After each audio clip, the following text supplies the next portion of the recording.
desa kita akan diadakan pemilihan kepala desa. Di beberapa daerah dikenal juga dengan pilihan lurah, juga disebut pilihan ku. Alhamdulillah, kali ini saya mendapatkan kesempatan untuk menjadi kandidat calon kepala desa. Untuk itu, saya ingin kalian mendukung saya dengan ikhlas. Siap bos, Cungkring pasti mendukung Bapak Bisman, bos Jengkol. Saya juga pak, siap berani mati mendukung bapak dengan ikhlas. Reng, bawa-bawa mati segala sih, kayak mau perang aja. Loh, apa salahnya Kring? Oh iya, maksud kalian saya panggil ke sini bukan lain yaitu kalian akan saya tunjuk sebagai tim sukses. Waduh bos, suatu penghargaan bagi saya itu. Betul pak, saya sangat berterima kasih atas kepercayaannya. Ada beberapa orang sudah saya tunjuk sebagai tim inti. Kalian berdua termasuk bagian tim tersebut. Lalu tugas kami apa bos? Untuk sementara, kalian terjun ke lapangan terlebih dahulu untuk membaca strategi-strategi lawan. Jadi kami harus ke lapang bola atau ke lapang voli pak? Bodoh kamu Mareng. Maksudnya turun langsung ke masyarakat. Karena sudah beberapa orang menempati tugas sebagai tim inti, antara lain koordinator lapangan, bagian strategi, bendahara, dan lain-lain. Oh ya bos, untuk terjun ke lapangan, apa kami harus secara sporadis? Jangan, itu terlalu ekstrim, sewajarnya saja. Karena permainan kita harus pelan-pelan, harus halus, harus melalui jalur yang benar. Lalu bekal kami apa bos? Kring, kamu minta bekal segala sih? Wah bodoh kamu Mareng. Kita itu perlu modal Reng. Jangan khawatir, saya sudah siapkan beberapa amplop uang untuk kalian bagikan kepada masyarakat. Ini ada 200 amplop yang harus kalian bagikan. Masing-masing 200.000 per amplop. Siap bos. Tapi apa ini tidak melanggar ketentuan panitia? Money politik sudah biasa, Kring. Sudah membudidaya di negeri ini. Artinya kita beli suara mereka pak? Tergantung persepsi mereka. Ini suatu paradigma masyarakat. Jadi kita ikuti saja. Tapi pak, bukan sebaiknya kita mematahkan paradigma pandangan masyarakat terhadap pemilihan kepala desa. Reng, kamu bisa diam gak sih? Terserah bos tuh. Oh iya bos, buat kami nanti gimana? Apa uang ini saya...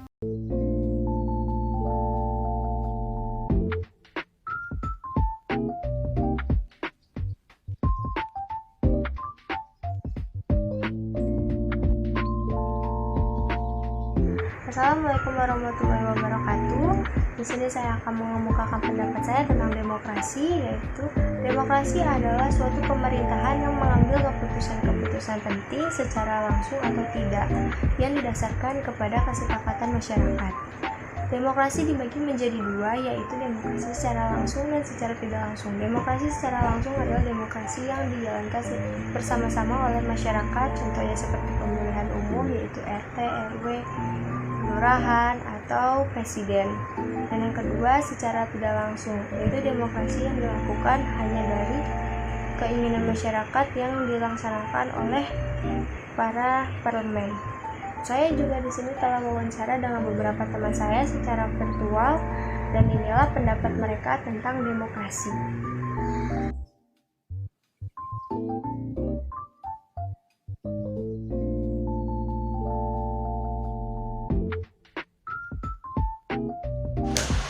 Kalau menurut saya sih demokrasi itu semua orang bebas mengeluarkan pendapat sih, jadi nggak bisa dilarang-larang gitu. Semua orang juga bebas beraspirasi, jadi kita harus mendengarkan aspirasi dari orang lain, terutama para penjabat pemerintah itu sebenarnya harus wajib mendengarkan aspirasi masyarakat. Assalamualaikum warahmatullahi wabarakatuh. Perkenalkan, saya Komar Kosoara dari KSAP 21E. Di sini saya akan berpendapat mengenai demokrasi.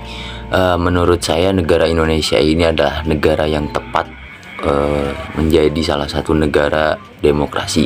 Bahkan kita sangat bersyukur karena negara Indonesia adalah negara terbesar ketiga, negara demokrasi terbesar ketiga setelah Amerika Serikat dan India. Tentunya kita harus sangat bersyukur dengan negara yang bisa dibilang demokrasi ini, karena dengan demokrasi ini kita dapat memecahkan masalah dengan musyawarah untuk mendapatkan mufakat, begitu tentunya. Dan dengan demokrasi pula kita dapat selalu bertukar wawasan dengan para pendahulu kita, baik di bidang akademik, di bidang pendidikan, di bidang ilmu pengetahuan, dari bidang luar negeri. Karena dengan demokrasi kita saling terhubung untuk membentuk suatu sistem yang mana sistem ini dengan tujuan untuk memajukan kesejahteraan rakyat di Indonesia. Demokrasi itu sendiri adalah sebuah semua orang bebas sih mengeluarkan pendapat atau aspirasi, dan kita juga harus mendengarkan aspirasi dari orang lain, terutama pejabat-pejabat pemerintah yang wajib mendengarkan aspirasi masyarakat sih tentunya. Ya oke. Demokrasi ialah bentuk pemerintahan di mana semua warga negaranya memiliki hak yang sama untuk pengambilan keputusan yang dapat mengubah hidup mereka. Demokrasi mengizinkan warga negara ikut serta baik secara langsung atau melalui perwakilan dalam perumusan, pengembangan, dan pembuatan hukum.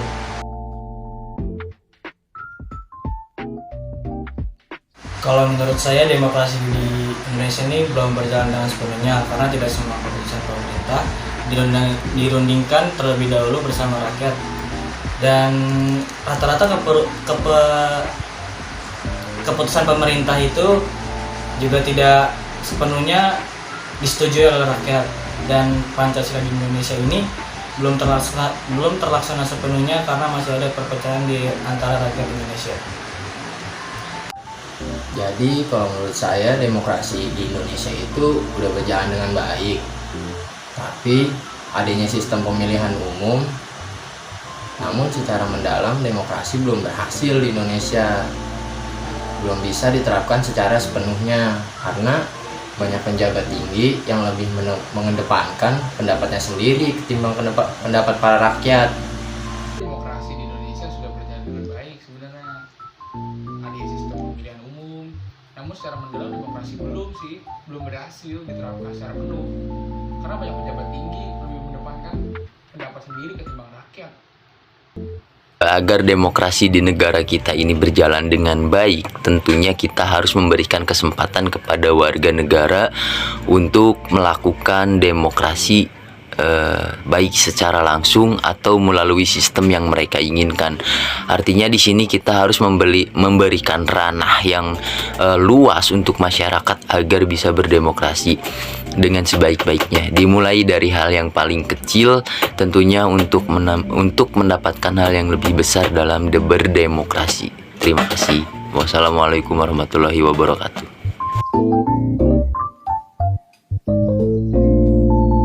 Jadi agar demokrasi berjalan dengan baik dan berdampak positif bagi kesejahteraan, ada dua unsur sih kalau menurut saya.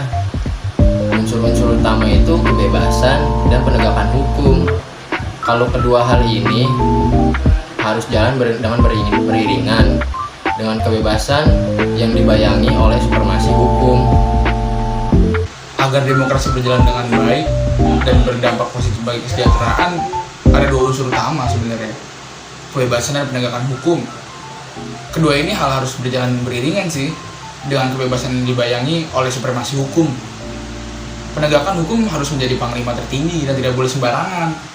Agar dapat diterapkan dengan baik, maka demokrasi memberikan kesempatan untuk kemungkinan warga negara dalam berpartisipasi secara langsung atau melalui agen mereka dalam perumusan, pengembangan, dan pembuatan undang-undang tentunya. Oke. Demokrasi Pancasila di Indonesia bisa dibilang sudah cukup baik, tapi tidak menyeluruh. Artinya dalam pelaksanaannya masih harus ada peningkatan tertentu, baik dari segi orang yang mendemokrasikan suatu masalah maupun orang yang menentukan suatu penyelesaian dari masalah tersebut. Artinya walaupun negara ini sudah dikatakan cukup baik dalam berdemokrasi yang mengacu kepada Pancasila, tentunya harus ada peningkatan tertentu agar lebih baik lagi ke depannya. menggunakan kebebasan dengan bertanggung jawab, membiasakan taat peraturan, lebih mengutamakan persatuan dan kesatuan nasional, menjunjung tinggi persamaan, membesarkan diri, menyalurkan aspirasi secara damai dan tidak anarkis. Jadi itulah hasil wawancara saya secara virtual kepada teman-teman saya, dan itulah beberapa pendapat mereka tentang demokrasi. Sekian dari saya. Wassalamualaikum warahmatullahi wabarakatuh.